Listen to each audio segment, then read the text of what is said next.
Naglabas ng damdamin si Jean Padilla, kapatid ni Dennis Padilla, hinggil sa naging pagtrato sa aktor at ama ni Claudia Barreto sa kasal nito kay Basti Lorenzo.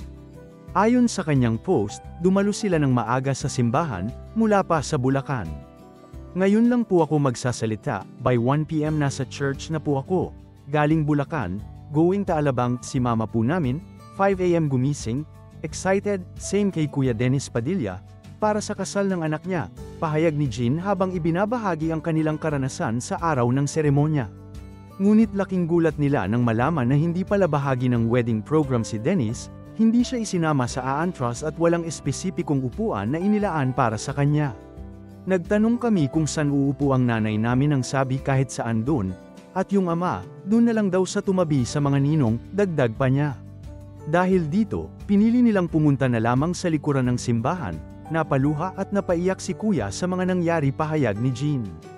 Kaya sabi ko, umuwi na tayo after ng simbahan at pa-picture na lang sa kinasal. Aniya, hindi rin naiwasang maluha ng kanilang ina sa nangyari. Dagdag pa ni Jean, sa kabila ng matagal na panunuyo ni Dennis sa kanyang mga anak, ang tagal na panahon na nanunuyo at nahingi ng atensyon naman niyo sa inyong mga anak, yan ba itinanim ng mga nakapaligid sa inyo? Mariin namang binanggit ni Jean ang pagkakaiba ng estado sa buhay, puro kayo, karangyaan at kasikatan, sa inyo na, lahat yan, sanay kami sa hirap, at di talaga kami nababagay sa inyo. Pero, pinagkaiba Baten, yung puso namin, at dignidad, di nyo kaya pantayan, emosyonal na saad pa niya. Sabay tanong sa publiko kung tama ba ang naging desisyon na hindi isama ang ama sa napakahalagang okasyon ng anak, kahit magtanong kayo sa ibang magulang tama ba o mali ang ginawa nyo sa tatay nyo. Matatandaang umani ng atensyon ang now-deleted Instagram post ni Dennis Padilla noong April 8, matapos niyang ibahagi ang isang larawan ng sulat kamay na mensahe na nagsasabing, "Grabe kayo, nabudol nyo ko, father of the bride naging visitor. Galing nyo," na may caption, "Finish heartbroken emoji." Marami ang nagtatanong kung ito ay may kaugnayan sa kasal ng kanyang anak na si Claudia. Tanong ng netizen, who got married, na sinagot ni Dennis, Claudia kanina. Nagkomento pa ang isang netizen ng hausad naman po, na tinugunan ni Dennis ng I don't a part sa program. Ayaw nila padala invites. Nagkomento din si Dennis sa isang post ng anak na si Julia Barreto sa Instagram ng "Kapal nyo," na deleted na rin.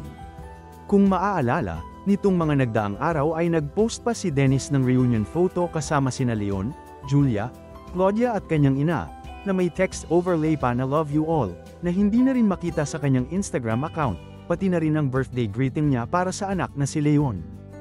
Binalikan din ng netizen ang naging open letter ni Leon sa ama noong 2022. Noong April 8, 2025, tahimik na ikinasal si Claudia Barreto sa kanyang longtime boyfriend na si Basti Lorenzo sa isang kasalang simple, elegante, at eksklusibo, tunay na sumasalamin sa estilo ng mga kilalang personalidad sa lipunan. Isang emosyonal na tagpo ang nasaksihan ng mga bisita sa kasal ni Claudia Barreto habang siya'y inihatid sa altar ng kanyang inang si Marjorie Barreto. Suot ang eleganteng off-shoulder bridal gown. Naglakad si Claudia nang nakangiti habang hawak kamay ang kanyang ina, na nakasuot naman ng matingkad na fuchsia gown at may hawak na bouquet.